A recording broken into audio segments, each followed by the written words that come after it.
بسم اللہ الرحمن الرحیم۔ ڈیئر سامعین، السلام علیکم ورحمۃ اللہ وبرکاتہ۔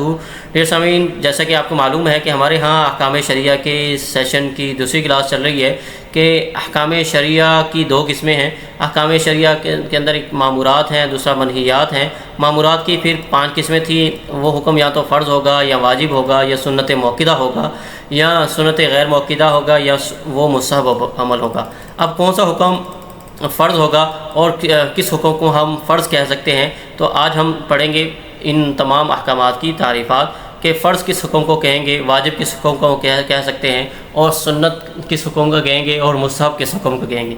اب فرض اس حکم کو کہیں گے کہ جس کا حکم کا ثبوت دلیل قطعی سے ہو اور وہ دلیل صریح ہو، یعنی وہ حکم قرآن پاک کی کسی آیت کے ذریعے سے ثابت ہو رہا ہو، یا وہ حکم حدیث متواترہ سے ہو رہا ہو، یا وہ بہت سی حدیثوں سے ثابت ہو رہا ہو، اور ایسی حدیثوں سے ثابت ہو رہا ہو کہ جس کی ثابت ہونے کے اندر کوئی شبہ نہ ہو، اس دلیل کے اندر بھی کوئی شبہ نہ ہو، یعنی اس حدیث کا کوئی راوی ضعیف نہ ہو کہ وہ حدیث متواتر ہو، وہ حدیث مشہور ہو، اور اس طرح اس حکم کو فرض کہیں گے۔ جیسے فرض نماز، اور اس طرح روزہ، اور اس طرح حج۔ اب پھر فرض کی 2 قسمیں ہیں، یا تو وہ حکم فرض عین کہلائے گا یا تو وہ فرض کفایہ کہلائے گا۔ اب فرض عین کون سا حکم ہوتا ہے؟ فرض عین وہ حکم ہوتا ہے کہ وہ حکم تمام لوگوں پر لاگو ہوتا ہے اور اس کی تعمیل بھی تمام لوگوں سے مطلوب ہوتی ہے۔ جیسے ایمان لانا، ایمان لانے کا حکم اللہ تعالیٰ نے تمام انسانوں کو دیا ہے کہ اس میں کوئی بھی مستثنیٰ نہیں ہے کہ کوئی کرسچن، کوئی یہود، کوئی نصارہ، اس سے کوئی بھی مستثنیٰ نہیں ہے، بلکہ یہ حکم ایمان لانے کا حکم اللہ تعالیٰ نے سب انسانوں کے لیے دیا ہے اور اس کے اندر سارے لوگ داخل ہوتے ہیں۔ اور اسی طرح نماز ہے کہ جن لوگوں نے کلمہ پڑھ لیا تو ان کے اوپر نماز کا حکم لاگو ہو گیا۔ اب پھر فرض کفایہ کس حکم کو کہیں گے؟ فرض کفایہ وہ فرض ہے کہ جس کی جو حکم تمام انسانوں کی طرف متوجہ تو ہوتا ہے لیکن تعمیل تمام لوگوں سے مطلوب نہیں ہوتی۔ اگر اس کی تعمیل کچھ لوگ کر لیتے ہیں، حکم تو سب کی طرف متوجہ ہوا لیکن تعمیل 4-5 نے کر لی، یا وہ حکم کسی نے بھی کر لیا، تو اس صورت کے اندر وہ حکم کیا ہو جائے گا؟ سب سے کیا ہو جائے گا؟ ساقط ہو جائے گا۔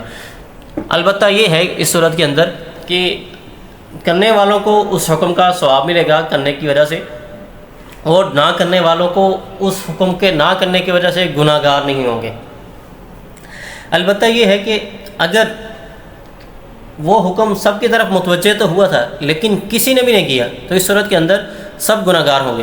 جیسے جنازے کی نماز کہ محلے کے اندر کوئی فوتگی ہو گئی، کوئی فوت ہو گیا، اب اس کے جنازہ پڑھنے کا حکم پورے محلے کی طرف متوجہ ہوا، لیکن محلے کے کچھ لوگوں نے نماز جنازہ ادا کر لی تو یہ محلے کی طرف سے فرض کفایہ ادا ہو گیا۔ اور اس طرح کوئی برا کام کر رہا تھا اور برا کام نہیں کر رہا تھا لیکن اچھا کام نہیں کر رہا تھا، تو اس کو نیکی کا حکم کرنا، کسی کو بھی نیکی کا حکم کرنا، تو یہ امر بالمعروف، یہ نیکی کا حکم کرنا۔ البتہ نہی عن المنکر، کسی کو برائی سے روکنا، کوئی نماز نہیں پڑھتا، یہ ایک برا کام ہے، اب یہ کام کرنا یہ فرض عین کے اندر داخل ہوگا۔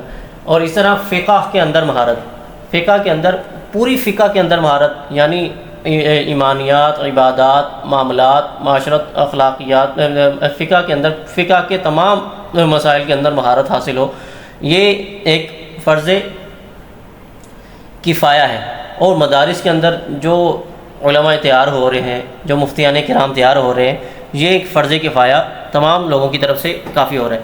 البتہ اپنی فیلڈ کا علم بھی، میں بزنس کی فیلڈ سے تعلق رکھتا ہوں یا میں ملازم پیشہ آدمی ہوں، تو یا میں ڈاکٹر ہوں، کسی بھی پیشے سے میرا تعلق ہے، میں کسی بھی پیشے سے تعلق رکھتا ہوں، مجھے اس فیلڈ کا علم حاصل کرنا، اس فیلڈ کے اندر کی فقہ کو سیکھنا، یہ فرض عین کہلائے گا۔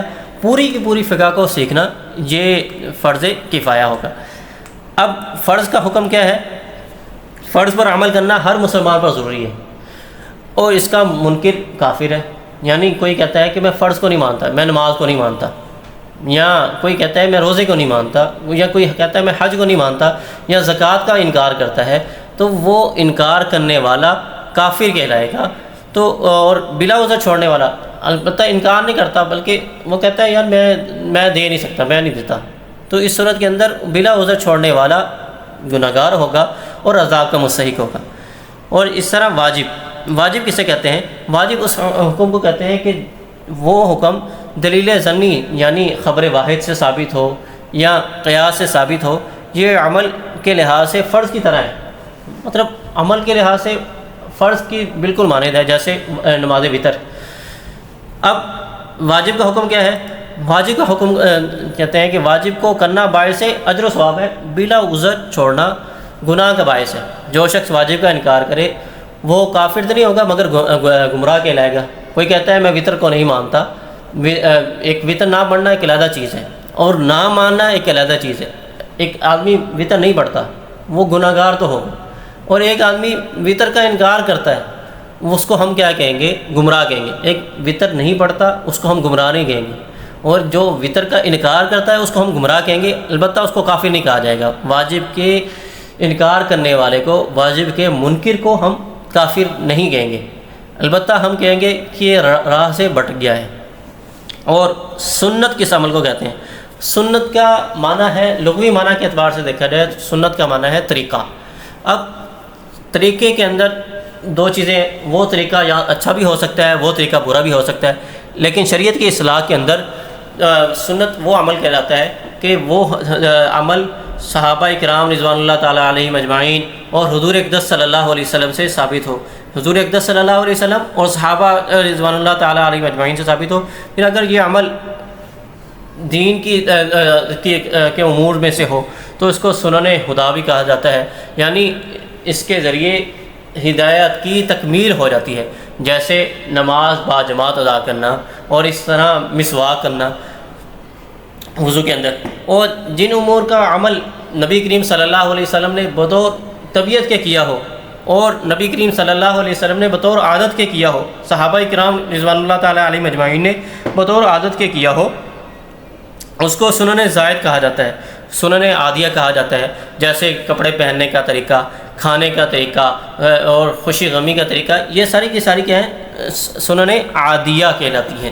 اب سنت کی پھر دو قسمیں ہیں، سنت یا تو وہ سنت موقدہ ہوگی یا وہ سنت غیر موقدہ ہوگی۔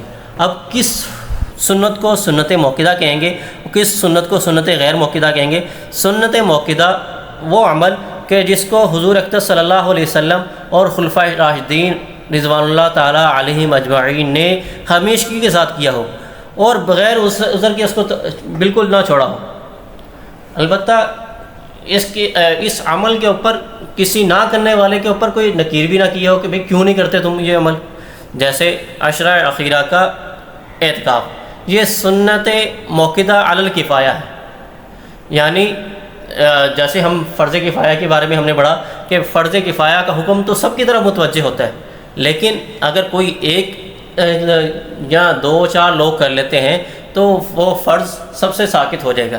اسی طرح سنت موقدہ علی الکفایہ یا عشرہ اخیرہ کا اعتکاف، یہ سنت موقدہ علی الکفایہ، یعنی محلے کی مسجد کے اندر اگر ایک آدمی بھی اعتکاف بیٹھ گیا تو محلے کے سارے لوگ بری ذمہ ہو جائیں گے، لیکن محلے کی مسجد کے اندر کوئی ایک بھی نہیں بیٹھا تو اس صورت کے اندر گناہ گار ہوں گے محلے والے۔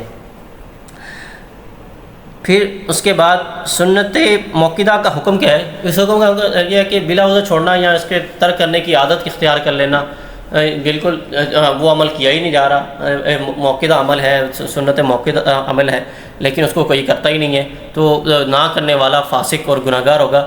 اور خطرہ ہے اس بات کا کہ وہ اس حدیث کے اندر داخل ہو جائے کہ من ترک سنتی لم ینل شفاعتی، کہ جس نے میری سنت کو چھوڑ دیا۔ اب سنت کو چھوڑنا اسی کو شمار کیا جاتا ہے کہ ایک بندے نے عادت اپنا لی ہے کہ میں نے کام کرنا ہی نہیں ہے۔ آج جیسے کہ ہمارے معاشرے کے اندر اس عادت کو اپنا لیا گیا ہے کہ لوگ عمل کو اس وجہ سے چھوڑ دیتے کہ یہ سنت ہی تو ہے، تو سنت کو ہم سنت سمجھ کر اپنائیں گے، کہ یہ سنت عمل ہے، کہ یہ میری نبی کریم صلی اللہ علیہ وسلم کا طریقہ ہے۔ اب سنت موقدہ کسے، غیر موقدہ کسے کہتے ہیں؟ کہ سنت موقدہ غیر موقدہ وہ عمل ہے کہ آپ صلی اللہ علیہ وسلم اور خلفاء راشدین رضوان اللہ تعالیٰ علیہ مجمعین نے وہ عمل کیا تو ہو، لیکن کبھی کبھی عذر کی وجہ سے اس کو چھوڑ دیا ہو، اور بغیر عذر کے بھی چھوڑا ہو، اس کو سنت غیر موقدہ کہیں گے۔ سنت غیر موقدہ کا حکم کیا ہے؟ ایسے کام جس کے اس کے کرنے والا کیا ہوگا؟ ثواب کا مستحق ہوگا، اور اس کو البتہ جو چھوڑنے والا عذاب یا ملامت کا مستحق نہیں ہوگا، کہ اس کے اوپر کوئی سنت غیر موقدہ عمل ہے لیکن وہ اس کوئی کرتا نہیں ہے۔ جیسے عصر سے پہلے کی سنتیں ہو گئیں، عشاء سے پہلے کی سنتیں ہو گئیں، اب کوئی شخص پڑھتا ہی نہیں ہے، تو اس صورت کے اندر وہ عذاب کا مستحق نہیں ہوگا، ملامت کا مستحق نہیں ہوگا۔ جبکہ آج جو تراویح ہے وہ سنت موقدہ ہے، اس کا بلا عذر مستقل چھوڑنے والا کیا ہوگا؟ گناہ گار ہوگا۔ اب مصحف کس عمل کو کہیں گے؟ مصحف وہ عمل ہے کہ جس کو نبی کریم صلی اللہ علیہ وسلم نے کبھی کبھار کیا ہو اور اکثر نہ کیا ہو، یا اس کام کو کیا تو نہ ہو لیکن ترغیب دی ہو، کہ ترغیباً نبی کریم صلی اللہ علیہ وسلم نے ارشاد ہوا ہے کہ یہ عمل کر لیا کرو، یا وہ کام قابل اعتماد بزرگان دین سے یا فقہ کرام سے منقول ہو کہ وہ اس کام کو پسند کرتے ہیں اور وہ اس سے ثابت بھی ہو، تو اس عمل کو مصحف کہتے ہیں۔ اور مصحف کا حکم کیا ہے؟ کہ مصحف کے کرنے پر اجر و ثواب ہے، اور نہ کرنے پر کوئی گناہ نہیں ہے اور اس کے اوپر کوئی حرج نہیں ہے۔ تو یہ ہم نے معمورات پڑھ لیے کہ معمورات کی 5 قسمیں تھیں، اس کے اندر فرض تھا، پھر واجب تھا، پھر سنت تھے، پھر مصحف تھا۔ تو اب ہم دوبارہ اس کو سمرائز کرتے ہیں، اس پورے سیشن کو، کہ پورے سیشن کو اگر سمرائز کیا جائے تو ہم فرض وہ حکم ہے کہ جو دلیل قطعی سے ثابت ہو۔ پھر فرض کی 2 قسمیں ہیں، فرض عین، فرض کفایہ۔ اور پھر فرض کا حکم کیا پڑا تھا؟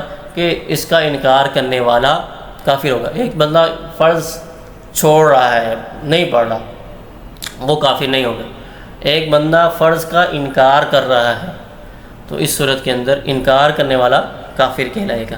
اور واجب عمل وہ ہے کہ جو دلیل ظنی سے ثابت ہو، اور پھر واجب کا انکار کرنے والا گناہ گار ہوگا اور گمراہ کہلائے گا، جبکہ واجب کو چھوڑنے والا صرف گناہ گار ہوگا، گمراہ نہیں کہلائے گا۔ پھر سنت کی پھر 2 قسمیں ہیں، سنت موقدہ، سنت غیر موقدہ، پھر اس کے بعد مصحف کو ہم نے پڑھا۔ یہ ساری کی ساری چیزیں ہیں۔ انشاءاللہ نیکسٹ سیشن کے اندر ہم منہیات کو پڑھیں گے کہ کون سا حکم حرام کہلائے گا، حرام کی کیٹیگری کے اندر فال کرے گا، کون سا حکم مکروہ تحریمی ہے، کون سا حکم مکروہ تنزیہی ہے۔ یہ ساری کی ساری یہ فقہ کی ٹرمز ہیں، ان فقہ کی ٹرمز کو ہم سمجھیں گے تو ہمیں پوری فقہ سمجھ میں آ جائے گی۔ تو اس کے بعد ہم ایسا ایسا کر کے مقاصد شریعت کو پڑھیں گے، اور اسی طرح ایسا ایسا کر کے فقہ کی وہ چیزیں پڑھیں گے کہ جو ہماری طرف روزمرہ کی معمولات کے اندر متوجہ ہوتی ہیں وہ چیزیں۔ تو تب تک کے لیے اللہ حافظ۔